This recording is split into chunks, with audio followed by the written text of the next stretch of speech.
In the rarefied world of antiquities sales, pretty is as pretty does. It's $600,000. As a dealer, we are all prostitutes. You have streetwalkers and high-class hookers, but basically we are selling our trade. Michel Van Rijn should know. By his own admission, he's had a very colorful past. I smuggled from Libya. I stole at the time from Gaddafi. Smuggling is a very lucrative business for those who do it well. Richard Ellis is the former head of Scotland Yard's Art and Antiquities Squad. It's estimated somewhere between £3 and £6 billion a year is what is represented in stolen art, antiques and cultural property. And when Van Rijn went straight, he looked Ellis up. We met because he was chasing me for 10 years all over the world. So one day I was in the Dorchester Hotel and I called him. We had never spoken and I said, well, you're very welcome for a drink, you know. Handcuffs are optional. What do you think? He said, well, that might be difficult if we have a drink together, so let's... So we met in the bar. And so they started collaborating. Today, Michel Van Rijn works to expose the art world's dirty deeds. Recently, he teamed up with Scotland Yard on the recovery of a priceless Maya headdress. But despite the high-profile recoveries, there is much that slips through transnational borders undetected. You find whole container loads of antiquities. The hazards, shall we say, of trafficking in antiquities are pretty low. You know, things which are stolen are found fresh in the ground in Iraq, Iran, in Pakistan, Afghanistan.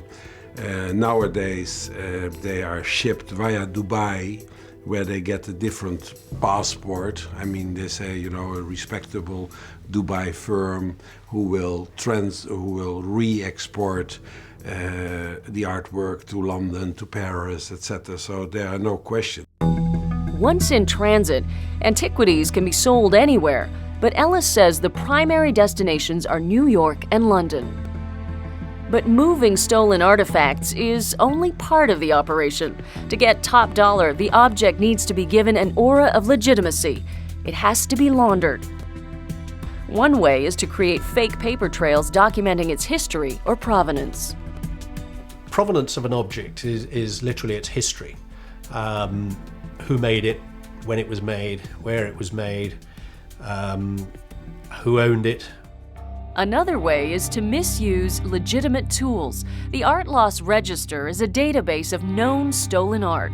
However, if the smuggler is the only one who knows the object even exists, the database can help cover his tracks. The gallery owner, he can send a photograph of the object to the Art Loss Register, and he will get a letter back saying, it doesn't match our archives, meaning you have done your due diligence.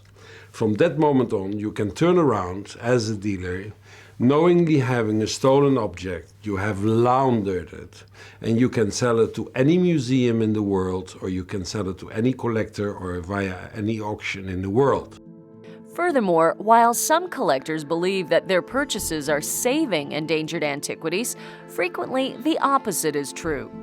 These pictures are taken from one of Richard Ellis's investigations in Egypt at the tomb of Hatepka. The once luminous hieroglyphs were sold on the foreign market.